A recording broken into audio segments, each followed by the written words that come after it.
Now, before I continue, I want to fix a couple of things. Not that anything is broken, but what I'm doing right now with these functions right now, they're considered, I mean, it works fine, but right now the way I've defined these functions, they are defined in the global scope. And one of the ways you can know if something's defined in a global scope is, let's go to our browser here. Let me refresh it to make sure I have the latest. If I type here is vowel, and I can actually see it and run it, that means it's in a global scope. Okay. So one of the things I want to do is I want to prevent it from being in the global scope. So same thing here. Let's say I go to, just to make sure we understand here, if I go to run the process function, that's in the global scope also. I don't want that to be in the global scope. So the next thing we want to do is we want to create what is called a self-anonymous function, which we will invoke. Okay, self-invoking anonymous function. So first thing is let's create a function. Okay, I'll give it a name for now. And let's do open and close curly brackets. Okay, so this looks like a regular function. I just put it on one line. Now to make it anonymous, get rid of the X. Now the problem with this is now how do I call it? Because now it doesn't have a name. So we have to invoke it ourselves. So the next thing we'll do is open and close parentheses. And then we'll do another parentheses here to actually invoke it. So now we have a self-anonymous function that we can invoke.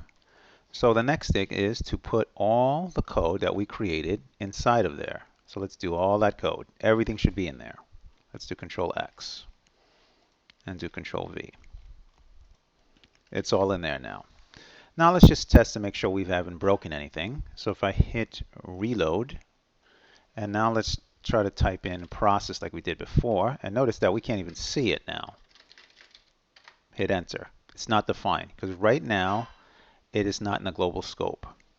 So in fact, let's just test this to make sure this still works. If I click here, notice this is still working.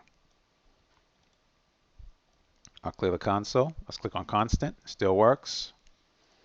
Click here. It also working still. Now the next step that I want you to be careful on, this happens to me a lot. Watch what happens if I'm trying to use letters on the next line and I say here letter is equal to 3, for example. Okay. Now what I want you to realize is I haven't defined letter yet. Okay. And maybe I meant to spell letters, but I forgot. So if I refresh this page now, and I click on vowel, it ignores that completely. I think that can lead to a lot of bugs. In fact, I'm sure it can lead to a lot of bugs. So what I want you to do here is, on the top here, we're going to type use strict. So now we are in strict mode. So if I now refresh this page, click on vowel, notice what it says here. Letter was never defined. So this is forcing me to make this strict.